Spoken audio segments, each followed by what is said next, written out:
Bula. Go minuni mereka-raki untuk terletak di forong Nambula FM, namun dua nesek. Nimbula, ayaw meli, nawati tiyo may mataniway, ando talita ka na warong Nambula FM. Ando to kabi ono bi series wa Nambula FM, namun dua nesek isu.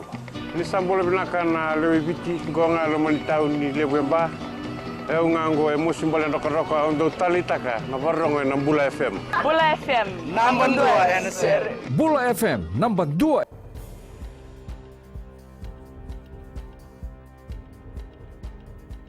Ni sambul binaka se ko ngo na pagalele kanino andai tutu ko na mbungi ndindai era se sanga tu ngani kino da rawa na lewe ni bubale ni siuta ni mate walu na kana sama kathibi koso na nona mbula ena malao ni mataka ni kuha esa vekinta baki mai na tangi ena ngauna ya besi ko kina na tamba ni tukutuku ni nonda bali walesi kini tukutuku ni mate walu e moni koso na sinu e bareta ko makireta ni mate walu na maramatinana ni sana siang ni raw ni takabo kinendo na ka sana i lobo tokanga na kene tamba me bana numi ni ngauna tali e rondo wase avata e bareta na maramatinana nindina nga ni sama ilenga na nondo tumbu turanga na rono nduru kabitu e siang ni ngude e na buguni nonra ngarabi na ngone me ado besar mai ni kuwa e asiko mai vale o ni mate walu e na moni madao saoti kasianga ni kila ni ya sei oti ni ngauna me na rei diratu kina na nona lewe ni bubale e na boga dortiko na nona songo ni boga sukangele e na singa boro yongo e na nona to itikitu ko e moni koso na sinu e na ngaunongo e sembule tiko na maramatinana ke na bana tuakana e na itukutuku e dhingomi mana tambani obisa ni sa soli na mbele mauti ki bona turanga ka kila kasa mitaki ni alambati ni mate walu ena mata bele we mainandi esa bareta ni kuwa na mata ni tuo kirbati ni rana sianga ni toki mai na nonda banua o irna lewi ni banua mai kia ngoendo ni tubu ena mata ni tubu esa mai didi baga na banua ngo erna taga bata na lewi ni banua mai kirbati ena kia na baluti na rebu ni raki beisau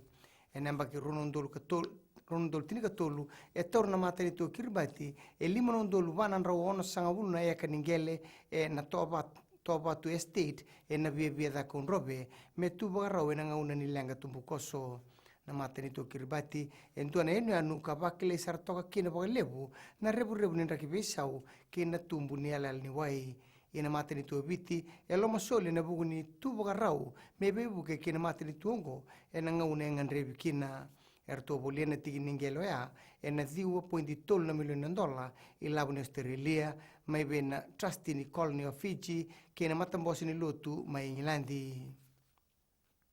na beka bo i labu ni nonda banua endai en rawani tutaka na nonda matani tu ke boka na mani sotavi e so na bin rendre bo i labu mai na so na matani tu e na besi burubura ngoi na bugu ni kena taudo na rawa ka bo i labu ni nonda matani tu e na loma ni tini na mbak saoti e bore taka o na lilu ni matani tu bo renge bani marama ni kena na budi bo binaka ni tubu ni beka bo i labu ni nonda matani tu e sa kauti kenda mai kena bo nua binaka enda saya do mai ni kuwa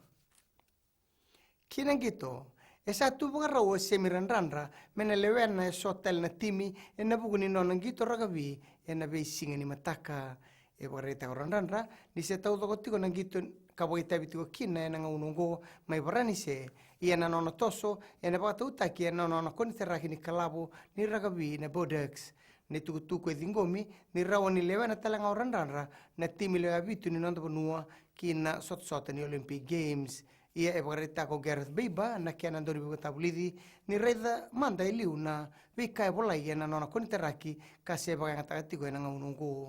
e na baga tiko na sot ni Olympics Games mai Tokyo chabani e na loma ni diu na bula mai ngo e bareta ko biba ni sa klan de baga tiko so na dongito merna levena na nona timi e kaurandanra ni na bana matamandanga kina rugby unioni e na amba kimayongo e na maki mena lewana telanga orandanra na timi ni Flying Fijians e na sota ke Barbarians e na bula mayongo mai da vekir na bagalele kanino ande tukutuku na kene kuri e rano na semana stiseni na Radio Fiji 1 kina bula FM ni bagading vinaka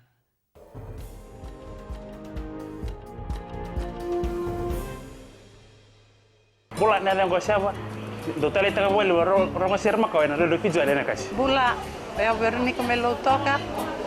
do talivio na Radio Fiji One ando mai biti. Na vango merere telawa go ngai tabua